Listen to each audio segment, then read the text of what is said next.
रीमा बचपन से ही गोल मटोल थी। जब छोटी थी तो सब उसकी गोलाई को प्यार से गालों पर चिकोटी काटकर सराहते थे। मगर जैसे जैसे वह बड़ी हुई, लोगों के ताने बढ़ने लगे।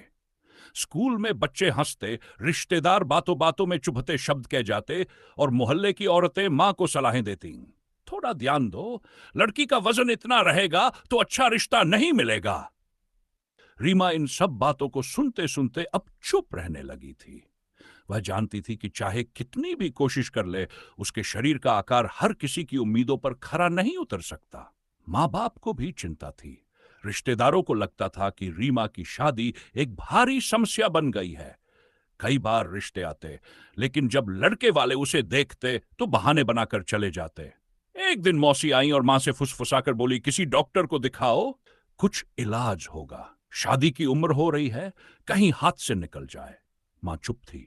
वे जानती थी कि रीमा जैसी है वैसी ही खुश रह सकती है, मगर समाज के डर ने उन्हें भी कमजोर बना दिया था। रीमा सब समझ रही थी। उसे अपने शरीर से कोई शिकायत नहीं थी, मगर दुनिया का रवैया उसे तोड़ रहा था। उसने खुद को बदलने की बहुत कोशिश की, डाइटिंग की, घंटों जिम में बिताए, लेकिन नतीजे वैसे नहीं आए जैसे सब चाहते थे। और हर असफलता के बाद उसके आत्मविश्वास में और कमी आती गई। एक शाम जब सब छत पर बैठे थे, रीमा ने अचानक कहा, अगर मैं ऐसी ही रहूं तो क्या होगा? पिता ने अखबार से नजर उठाई, मां ने किचन से झांका और भाई ने फोन से ध्यान हटाकर उसकी ओर देखा। मतलब? मां ने पूछा।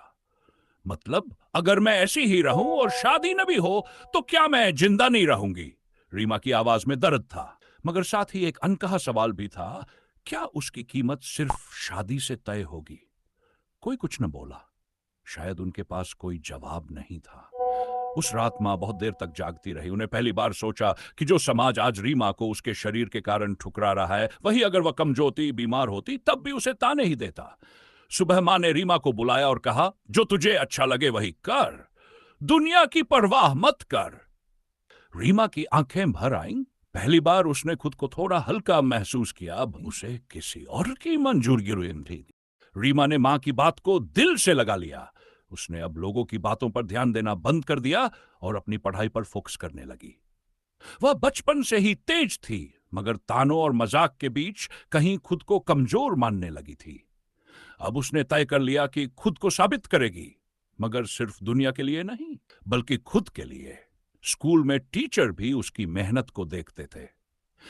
हर परीक्षा में वह टॉप करने लगी। गणित और विज्ञान उसके पसंदीदा विषय थे। जब कोई सवाल हल नहीं कर पाता तो टीचर भी रीमा से उम्मीद रखते। धीरे धीरे उसका आत्मविश्वास लौटने लगा। लेकिन घर और मोहल्ले में वही बात चलती रही। जब भी रिश्तेदार आते, वही सवाल होता, कोई रिश्ता आया?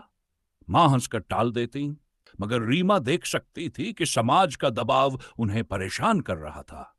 वह खुद को जितना भी मजबूत कर ले, मां की आंखों में चिंता उसे कमजोर बना देती।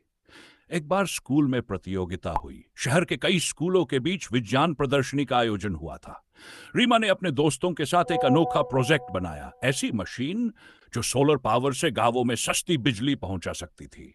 प्रोजेक्ट इतना शानदार था कि उसे राज्य स्तर पर भी सराहना मिली। उस दिन जब स्कूल में रीमा का नाम इनाम के लिए बुलाया गया, तो वह मंच पर गई और देखा कि मां और पापा पहली बार इतने गर्व से मुस्कुरा रहे थे। मां की आंखें नम थी, मगर आज दुख से नहीं, खुशी से। घर लौटने पर पड़ोस की कुछ औरतें आईं, जो अब तक रीमा की शादी की ही चिंता करती थी। उन्होंने पहली बार उससे उसकी सफलता के बारे में पूछा। रीमा ने महसूस किया कि जब तक वह कमजोर थी, लोग उसके शरीर को देखते थे, मगर जब उसने अपनी पहचान बनाई, तो वही लोग उसकी बुद्धिमानी की तारीफ करने लगे। लेकिन यह बदलाव हर किसी में नहीं आया था। कुछ लोगों को अब भी उसकी शादी और वजन की चिंता थी। एक दिन एक रिश्तेदार ने कह दिया, बेटा, पढ़ाई तो ठीक है, मगर यह सब लड़कियों के लिए ज्यादा मायने नहीं रखता। आखिर में तो शादी ही करनी पड़ेगी। रीमा मुस्कुराई और जवाब दिया, अगर मेरा जान और मेहनत किसी की नजर में कम है, तो ऐसे रिश्ते की मुझे जरूरत भी नहीं। उसके इस जवाब से घर में कुछ देर के लिए सन्नाटा छा गया, मगर मां पापा ने पहली बार उसके फैसले का खुलकर समर्थन किया। उस दिन रीमा ने जाना कि दुनिया की सोच बदलना मुश्किल है, मगर अगर खुद पर भरोसा रखा जाए तो बदलाव। धीरे धीरे रीमा की पढ़ाई और सफलता की चर्चा पूरे मोहल्ले में होने लगी। कुछ लोग उसकी मेहनत की तारीफ करते तो कुछ अब भी यही कहते कि लड़की को ज्यादा पढ़ाने से कोई फायदा नहीं, आखिर में तो घर ही बसाना है। लेकिन अब रीमा को इन बातों से फर्क नहीं पड़ता था। कॉलेज में उसका दाखिला हुआ। वहां उसे और भी खुला माहौल मिला, जहां किसी ने उसके शरीर को लेकर ताने नहीं दिए। वहां सिर्फ उसकी काबिलियत देखी गई। वह लगातार अव्वल आती रही। प्रोफेसर भी उसकी तारीफ करते। मगर घर में हालात अभी भी वैसे ही थे। माँ पापा की चिंता बनी हुई थी। रिश्तेदार अब भी हर त्योहार, हर शादी में यही पूछते, कोई अच्छा लड़का देखा क्या? एक दिन माँ ने झिझकते हुए कहा, रीमा, तुझे कोई पसंद हो तो बता दे, हम उसी से तेरी शादी कर देंगे। रीमा ने माँ की आंखों में चिंता देखी, मगर वह अब समझ चुकी थी कि जब तक वह खुश नहीं होगी तब तक किसी भी शादी का कोई मतलब नहीं होगा। उसने माँ का हाथ थामकर कहा, माँ, मेरी पहचान सिर्फ मेरी शादी से तय नहीं होगी। मुझे खुद के लिए कुछ करना है। समय बीतता गया। रीमा ने कॉलेज टॉप किया और उसे एक बड़ी कंपनी में नौकरी मिल गई। पहली तनख्वाह जब उसने मां के हाथों में रखी तो मां की आंखों में खुशी के आंसू थे। अब वही लोग जो रीमा को ताने देते थे कहने लगे, देखो, लड़की ने कितना नाम कमाया। एक दिन मोहल्ले की एक महिला आई जो पहले हमेशा रीमा के वजन और शादी को लेकर ताने देती थी।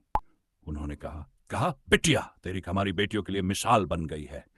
यह सुनकर रीमा मुस्कुराई। अब वह जान चुकी थी कि असली बदलाव समाज में नहीं, खुद के अंदर लाने की